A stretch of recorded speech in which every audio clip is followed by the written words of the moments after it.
recyclage n'est pas suffisant, mais au moins on y va. Chaque Suisse recycle de manière religieuse aussi. Moi maintenant avec les sacs blancs c'est encore mieux. Donc chacun fait attention. Mais ce que je veux dire c'est qu'on peut chacun dans nos activités contribuer à aller dans ce sens. Je ne pense pas qu'il y ait de solution. Si la solution existait, on la connaîtrait déjà. Pour moi, peut-être le grand mal, c'est l'économie à court terme. Celle-là, elle nous fait très très mal. Il faut revoir ça parce qu'on peut vivre aussi bien avec une économie basée sur le moyen et le long terme. Et arrêter de penser qu'on veut tout de suite et puis de manière maximum. Donc je ne sais pas si... Ça donne des pistes, il y a une question là-bas, monsieur. Oui, c'est plus une remarque qu'une question. Je ne sais pas si je vais la faire le plus court possible. Moi, je suis un optimiste angoissé, mais un pessimiste serein. Et la solution, elle doit passer aussi par chaque individu. C'est-à-dire la sobriété énergétique. Je vous recommande d'écouter Patrick Vivray qui parle de la sobriété heureuse.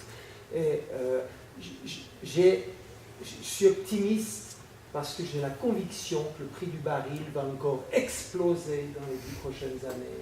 Et ça va faire bouger tout le monde. Je vous donne mon exemple et je ne vais pas être long. Je suis aujourd'hui une société sans tenir compte de l'énergie dans l'alimentaire et les activités culturelles, mais j'inclus les vacances aussi. Je suis une société à 1450 watts. J'ai diminué ma consommation d'électricité il y a 2 ans d'un facteur 8. C'est possible, il faut faire des choix.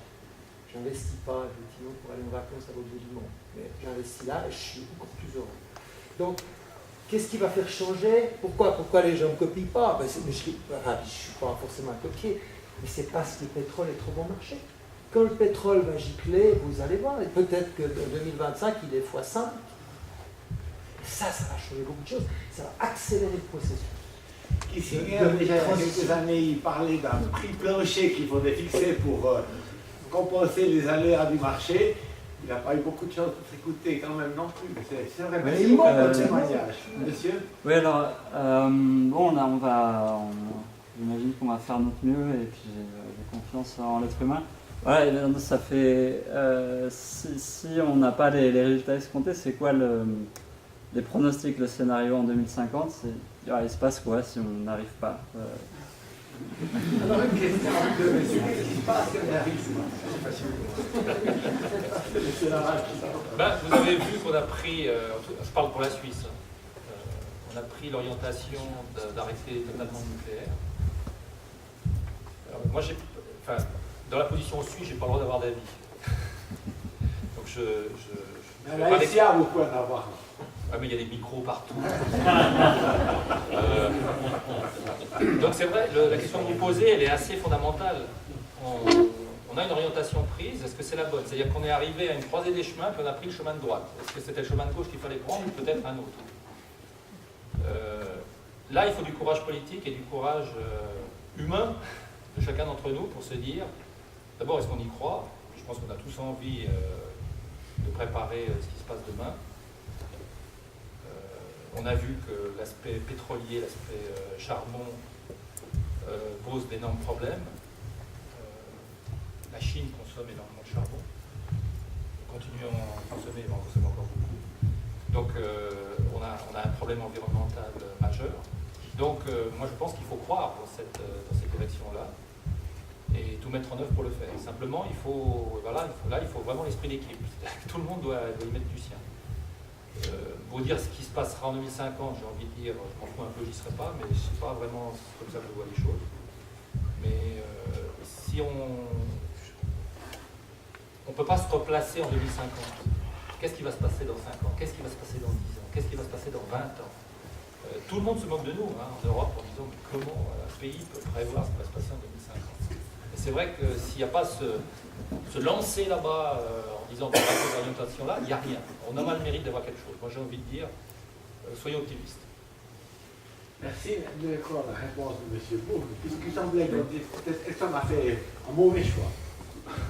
Alors, oui, on a perdu beaucoup d'années par rapport à des choses qu'on connaît déjà depuis une vingtaine d'années. Même plus, si vous regardez comme le rapport Meadows est paru, c'était en 72.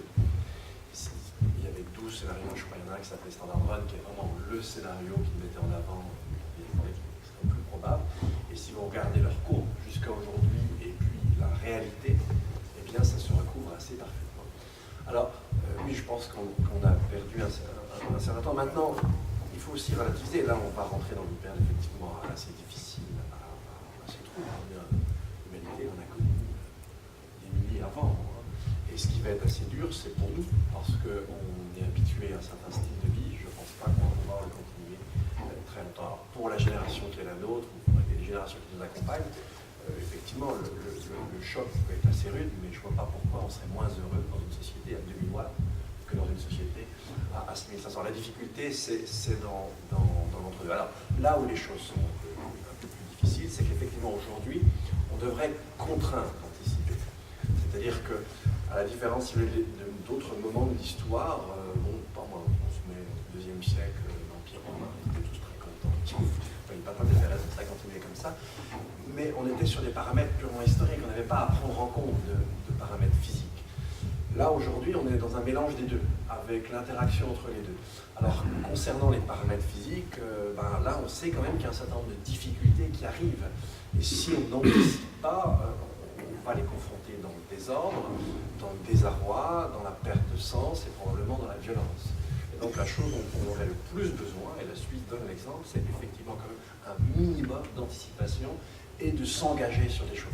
Mais moi je dirais que la difficulté aujourd'hui dans notre société, c'est qu'on entend tout et n'importe quoi. Allez sur le campus de Lausanne, il y a des étudiants qui vont venir à mon cours, vous prenez le même, vous le mettez à HEC, il est dans une autre planète. Là, il n'y a aucun problème. Le seul souci, c'est les flux financiers. Donc voilà, et chaque citoyen est comme ça. Donc c'est pas facile pour un citoyen de se repérer dans tout ça. Et ça nous perd beaucoup.